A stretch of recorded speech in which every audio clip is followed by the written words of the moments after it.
2024 के चुनाव में मोदी फैक्टर और भाईजान फैक्टर बड़ा रंग बदल रहा है सर। भारतीय जनता पार्टी कहती है कि बुरी तरीके से इस बार इंडिया गठबंधन और ये हमेशा के लिए राजनीति करना छोड़ देगा। क्या कहेंगे सर? मोदी फैक्टर की पोल खुल चुकी है। जिस तरीके से तमाम मुद्दों पर सीजेआई ने उन्हें फटकारा है, पूरा देश ये समझ गया कि भारतीय जनता पार्टी भ्रष्टाचारियों की पार्टी है और पूरे देश से जितने लोग भी भ्रष्ट थे दूसरे दलों में, सबको उन्होंने अपने दल में इकट्ठा किया। झूठ बोलने का काम करते हैं मोदी जी, और देश लगातार महंगाई, बेरोजगारी, बेकारी का सामना कर रहा है। अब कहीं से भी मोदी का फैक्टर चलने वाला नहीं है। पूरा देश तैयार है। इस बार भारतीय जनता पार्टी को दिल्ली से जाना है। सत्ता पक्ष कहता है कि अगर विपक्ष इतनी बेहतर पार्टी होती और उसके नेता इतनी बेहतर होते तो उन्हीं की पार्टी के लोग हमारे पास नहीं आते। तो ले तो गए अजीत पवार को, जिसको भारतीय जनता पार्टी ने कहा कि बुरा हैं, और इनके यहाँ जिसके यहाँ ईडी ने छापा मारा, सब लोग अपनी जान बचाने के लिए भारतीय जनता पार्टी में ही तो गए। तो दूसरे दल में थे तो भ्रष्ट थे, उनके दल में गए तो वॉशिंग मशीन से निकल कर बाहर निकले। तो पूरा देश जान रहा है भारतीय जनता पार्टी के बारे में, पूरा देश जानता है मोदी जी के बारे में। तो क्या लगता है कि हो सकता है कि उनके पास अपने दल में कैंडिडेट ना हो। अजीत पवार की आपने बात किया सर, तो क्या लगता है कि समाजवादी पार्टी के भी जो विधायक भारतीय जनता पार्टी में गए हैं उन्होंने भी इस तरह कार्य किया है अजीत पवार की तरह? आप बेहतर जानते हैं, पूरा देश जानता है। जो लोग समाजवादी पार्टी में आगे आगे रहते थे, समाजवादी पार्टी ने उनका बड़ा सम्मान किया। लेकिन जिस तरीके से राज्यसभा के चुनाव में, विधान परिषद के चुनाव में उन्होंने धोखेबाजी किया है, क्यों धोखेबाजी किया? कुछ तो कारण रहा होगा। उसके पीछे की कहानी किसी को बताने की जरूरत नहीं, जनता जानती है। इस धोखेबाजी के पीछे कौन सी कहानी है, सारे लोगों को जनता मजा चखाने का काम करेगी। हमारे देश की जनता गद्दारों को और धोखेबाजों को माफ़ नहीं करती है। आजमगढ़ के सांसद दिनेश लाल निरहुआ साफ तौर पर कह रहे हैं कि जो मैंने 15 महीनों में नहीं किया, जो लोग 15 साल में नहीं किया, वो मैंने 15 महीने में करके आजमगढ़ को दिया है, और इस बार मुझे कोई हराने वाला है ही नहीं है। क्या कहेंगे सर? मैंने पहले कहा, भारतीय जनता पार्टी बड़बेले लोगों की पार्टी है। अखिलेश यादव जी के नेतृत्व में जो इंडिया गठबंधन बना है, तेजी से पूरे देश के अंदर उसे समर्थन मिल रहा है। 15 महीने में ऐसा क्या निरहुआ ने कहा कुछ बताने के लिए उसके पास है? 10 साल से देश में और 7 साल से उत्तर प्रदेश में वही जो पुरानी विकास की चीज़ें हैं उनको गिराने के अलावा और अपनी सभाओं में सरकारी संसाधनों का इस्तेमाल करके सरकारी अधिकारियों कर्मचारियों को लगा करके जनता इकट्ठा करते हैं और उद्घाटन और शिलान्यास करते हैं। इसके अलावा उनके पास है क्या बताने के लिए? तो कहीं से भी कोई मौका भारतीय जनता पार्टी के लिए नहीं है। इस बार गठबंधन की सरकार बनने जा रही है। पक्ष का एक सवाल है कि आजमगढ़ में पिछले 10 सालों में समाजवादी पार्टी ने किया क्या, जबकि 10 विधानसभा पर समाजवादी पार्टी के लोग दसों विधानसभाओं में हैं। हमारे पास विधायक निधि के अलावा दूसरा क्या है? और विधायक निधि का सारा आंकड़ा आपको जिला के कार्यालय में मिल जाएगा। हम लोग अपने क्षेत्रों में सीसी रोड बनवाने का काम करते हैं, प्रकाश के लिए लाइट लगाने का काम करते हैं, अपने महापुरुषों के नाम पर गेट लगाने का काम करते हैं, इंटरलॉकिंग लगाने का काम करते हैं, पेयजल की व्यवस्था करते हैं, ट्रांसफार्मर की व्यवस्था करते हैं। तो जितना भी निधि से काम होने वाला है वो कराया जाता है। बाकी बड़ी योजनाएं या बड़ी परियोजनाएं जो सरकार को करना चाहिए, सरकार हमारा प्रस्ताव नहीं लेती है, प्रस्ताव देते हैं नहीं मानती है। तो ये तो सरकार की गलती है। सरकार आजमगढ़ के साथ सौतेला व्यवहार कर रही है, इसलिए कि आजमगढ़ में समाजवादी पार्टी के विधायक हैं, भारतीय जनता पार्टी कोई विधायक नहीं है, इसलिए आजमगढ़ के साथ सौतेला व्यवहार करती है सरकार। समाजवादी पार्टी की सरकार के कामों को देख लीजिए, आजमगढ़ की एक एक ईंट पर समाजवादियों का नाम लिखा है। किसने बनाया आजमगढ़ को? तो उनकी बातें बेमानी है, इस पर चर्चा करने की कोई आवश्यकता नहीं। सड़कों से लेकर के विश्वविद्यालय तक और हवाई पट्टी से एयरपोर्ट बना करके सांसद दिनेश लाल यादव निरहुआ दम भर रहे हैं कि इस बार मैं डंके की चोट पर आ रहा हूं। उसी एयरपोर्ट का 2 बार प्रधानमंत्री जी उद्घाटन कर चुके हैं। 1 मीटर भी कहीं एयरपोर्ट की बाउंड्री बढ़ाने का काम नहीं किया। कहते तो हैं कि आपकी सरकार ने बढ़ने नहीं दिया। आप देख, आपके लोग, समाजवादी पार्टी के लोग सरकार बढ़ने में नहीं हैं, जब जिसके घर पर चाहते हैं बुलडोजर चला देते हैं, जिसको चाहते हैं जेल में भर देते हैं, जिसके ऊपर चाहते हैं मुकदमा लिख देते हैं। उनको रोका किसने है? समाजवादी पार्टी क्यों रोकेगी? समाजवादी पार्टी उनके झूठ बोलने पर अपनी बातें कहती है, वो अंतर्राष्ट्रीय उन्हें करना कुछ नहीं है। अंतर्राष्ट्रीय हवाई अड्डा बनाने जा रहे थे सर। किसने रोका है?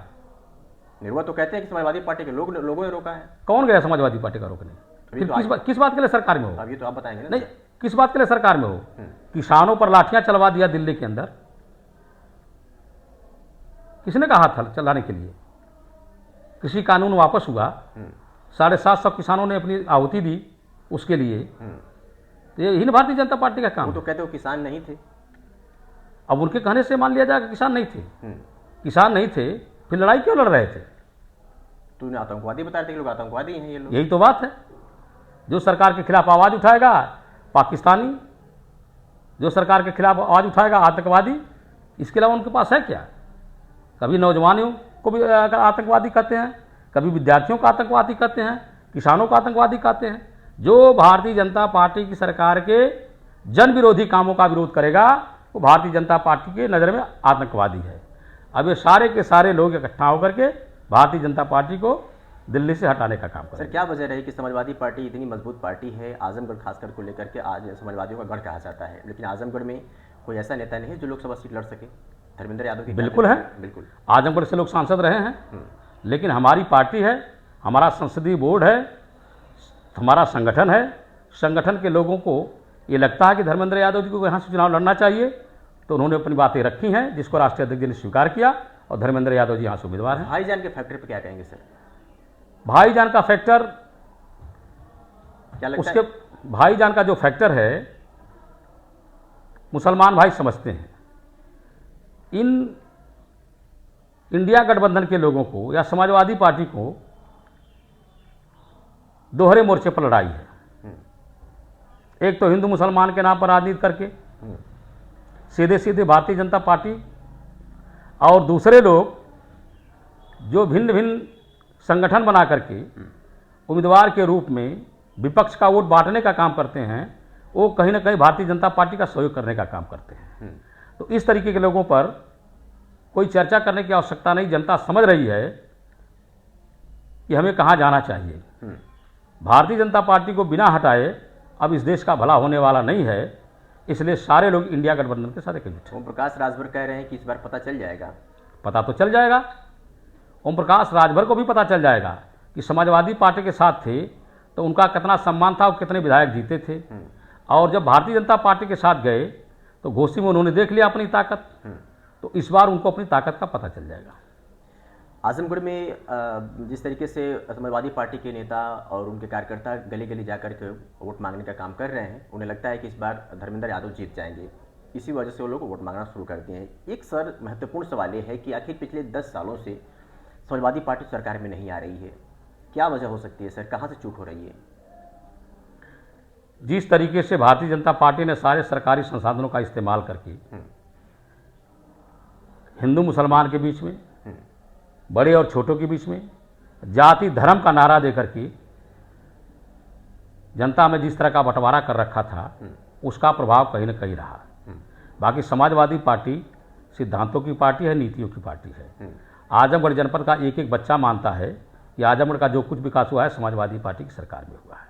चर्चाएं हैं अब वो चीज़ें बखूबी लोग जान गए हैं कि हिंदू मुसलमान, छोटे बड़े, अगड़े पिछड़े, इसके अतिरिक्त भारतीय जनता पार्टी के पास कुछ नहीं है। सब लोग भारतीय जनता पार्टी की पॉलिसी को समझ गए हैं और इस बार भारतीय जनता पार्टी को बजा चखाएंगे।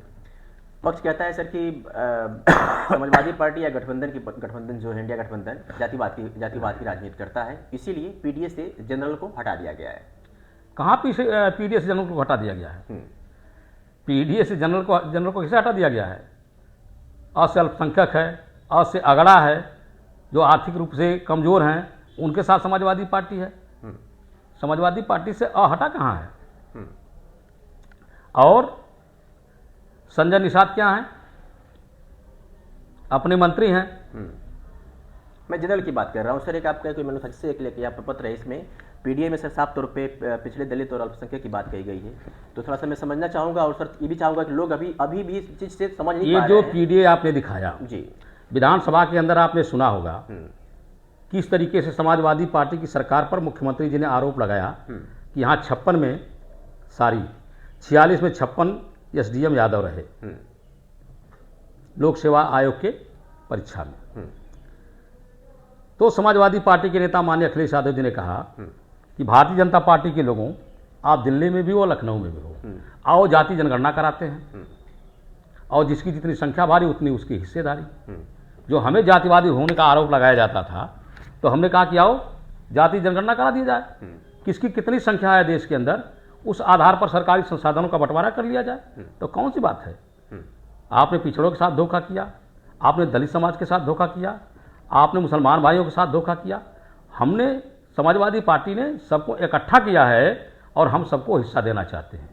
तो पीडीए तो अच्छी चीज़ है, सबको सम्मान करना चाहिए। आखिरी सवाल, आपने अभी दलित की बात किया कि पिछड़ों का भी शोषण किया गया है, दलितों का भी शोषण किया गया है, संख्या का भी शोषण किया गया है भारतीय जनता पार्टी की सरकार में।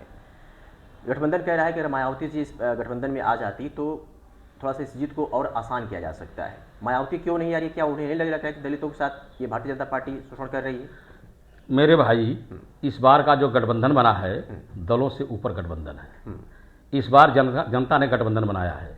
कौन गठबंधन में शामिल नहीं हो रहा है, उसका कारण क्या है, उसके पीछे की कहानी का है, वो आप भी जानते हैं, जनता भी जानती है। भारतीय जनता पार्टी ने पूरे देश के अंदर भय का माहौल पैदा किया है कि जो लोग भारतीय जनता पार्टी के साथ नहीं रहेंगे वो जेल में रहेंगे, और जो भारतीय जनता पार्टी के साथ रहेंगे वो कितने भी भ्रष्ट हों, उनको भारतीय जनता पार्टी माफ़ करेगी। इस माहौल में इस तरह का वातावरण बन गया है। जो गठबंधन की बात आप कर रहे हैं, तो जनता ने अपना गठबंधन बना लिया है, और जनता का गठबंधन भारतीय जनता पार्टी को इस बार सत्ता से बेदखल करेगा। सर, गली से लेकर शहरों में एक चर्चाएं हैं कि बहुजन समाज पार्टी यानी बहन मायावती भाजपा की बी टीम में, सर उसे अखिलेश यादव की सदस्य देखते हैं। बहन जी को लोग चाहते थे गठबंधन में रहें, और यह समाजवादी पार्टी या सिर्फ दल के नेता नहीं चाहते थे। जो लोग भी बहुजन समाज पार्टी को मानने वाले हैं, जो बाबा साहब अम्बेडकर की नीतियों में विश्वास करते हैं, जो आरक्षण में विश्वास करते हैं, जो संविधान में विश्वास करते हैं, जो मानवर कांशीराम जी को मानने वाले हैं, जो समाज परिवर्तन में विश्वास रखने वाले हैं, जो भारतीय जनता पार्टी को सरकार से हटाना चाहते हैं, सारे लोगों के मन में यह था कि बहन जी को भी गठबंधन में रहना चाहिए था। बहन जी गठबंधन में नहीं हैं, लेकिन जो बहुजन समाज पार्टी की मानने वाले लोग हैं वो सब लोग गठबंधन को सपोर्ट करेंगे। ये मैं आपसे कह रहा हूँ, चुनाव बाद आप देख लीजिएगा। चलिए, आपसे बातचीत करने के लिए बहुत बहुत शुक्रिया।